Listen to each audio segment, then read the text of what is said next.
Good morning guys! Another get ready with me using this new Bia brow liner.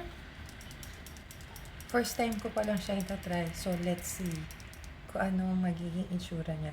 Before using it pala, you should shake it first para yung kanyang lumabas sa ito. Kasi ganito siya.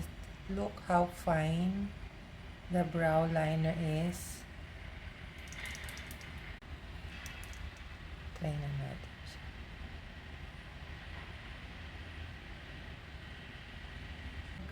Nilalagay nyo siya. Pero huwag masyado madiin. Dapat magaan lang yung kamay habang ilalagay sa kilay.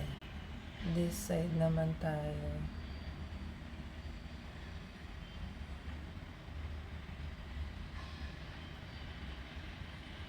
Diba ang ganda? Parang natural lang. Parang kakulay lang siya hair ko.